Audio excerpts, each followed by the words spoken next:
I grew up playing sports. If there was a bat or a ball or any competition involved, I was all in. Like, I wanted to win. But when I got into high school, I had the opportunity to be on the varsity team as a freshman and got the opportunity to start my very first game, had 15 points.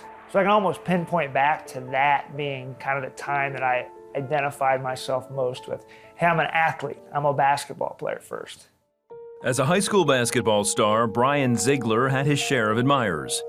But his biggest fan was Brian. I think most of it was ego. I wanted to see my name in print. I liked the attention, see my name on the back of my Letterman's jacket. Brian was a top college recruit and all but guaranteed a full ride to a Division I college. So I had all of these awesome opportunities to go, and these college coaches were coming and recruiting me and calling me every day. Opportunity to go all over the country. Aside from basketball, Brian spent more time partying than studying. The result was low grades and even worse college test scores. It cost him his scholarship, but he hadn't given up yet. So I only had three options. I could sit out for a year, I could go and redshirt, or else I could go to a junior college. He opted to go to a junior college to play ball and get his grades up, but he couldn't let go of the partying. In fact, it got worse. That 1 or 2 beers turned into 6 beers, and then it turned into 12 beers, and then it turned to hard alcohol, and then it turned into drugs, and it just became this really never-ending kind of spiral of going downhill. Brian's parents, who were Christians and had raised Brian in church, didn't know the extent of his problems. He did drink a little bit in college. I didn't think it was excessive at the time, but if Vicki and I would have realized that he was on that road, we would have done something about it. After his second season at Edison State, Brian got a call. The head coach at the University of Akron wanted him to play ball for them. So for me, that was like heaven. That was it, man. I had reached my pinnacle. I was so excited, and life couldn't get any better for me. But once again, poor grades and low test scores torpedoed Brian's hopes. My life kind of came back down to a crashing halt. Like, this wasn't fitting into my plan. My plan was to play professional, to graduate from Akron, to go overseas, to marry that beautiful woman, and then to get down south. Like, this wasn't in my plan. The alcohol and drug abuse got even more intense. That summer, he and a friend were driving home in heavy rain after a night of partying when the car slid out of control. We hit this guardrail. I was ejected out of the side passenger window about 50 feet and landed right on my neck and snapped it. Brian was taken to a nearby hospital where a doctor broke the news. He said, well, you have a broken neck, you're paralyzed from the neck down, and you're probably never going to walk again. This was devastating. It just was one of those situations that you just couldn't believe that it was happening. And that's when the praying and the faith and became very intense with Vicki and I. At that moment, every dream, every ambition, every goal that I have for my life just went out the window. Now you're telling me, doctor, this is my plan, that I'm going to be paralyzed in a wheelchair?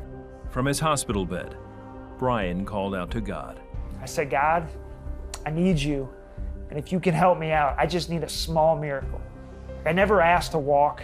I never asked to be out of the chair. I just said, can you get me some small miracle, something to get me through the day? Brian's progress in rehab over the coming weeks defied the odds, and after 3 months, he was able to take small steps, but it wasn't the miracle Brian had hoped for. I was hoping maybe a light bulb would go off or something inside of me would say, wow, listen, you're in that 10%. Like, you're up walking, you're actually taking some steps and moving around. But I didn't look at it that way. In my mind, I had nothing. I had no basketball. I had hardly any movement, didn't have a job, wasn't sure if I'd ever get married, wasn't sure if I was ever going to have any kids. So I thought to myself, I might as well just keep partying the way that I did before. One night at Brian's apartment, a friend overdosed and almost died. At that point, it was like God almost hit me in the face, and he told me, what are you doing? Like, how can you live your life? There's got to be more than this, I thought to myself. I can't keep living this way. That morning, Brian went to church for the first time in years. I'm thinking back to my time with my parents when they took me to church. So I listened to the band, and I felt something inside of me starting to stir. And then this young pastor, he walks on stage, And I remember him giving this message. He was like, man, it was like he was talking right to me. I felt this power. I saw this light coming off of him. And he was talking about accountability, about forgiveness, about discipleship, about Jesus. And I was hooked. I couldn't get my eyes off of him. Brian started going to a men's Bible study and reading the Bible. The people became real. Like this Jesus guy, he wasn't just in a book, like he was real.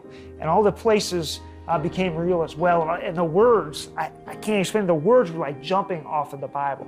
After reading through the scripture and talking over with some people that really just love me, I made that decision that Jesus is going to be my Lord. He was baptized shortly after, and with more physical therapy and lots of prayer, Brian regained 90% of his mobility. He even climbed Machu Picchu in Peru. Today, Brian is happily married and loves telling his story about the new loves in his life. I started to fall more and more in love with Jesus each and every day. So I went from my old lifestyle where I had a love affair with myself to this new lifestyle where my love affair was all about Jesus. I couldn't get enough of him.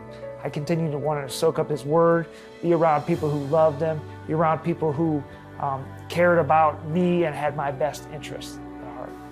God absolutely worked a miracle in his life. He continues to minister to people, and he won't stop. It wasn't me or Vicky, it was him and Jesus that, came together, and it's his life's mission. He's a special person. It never really dawned on me that God could do that kind of healing in my life. What I love about being on mission with God is that he never ceases to amaze in any aspect of my life.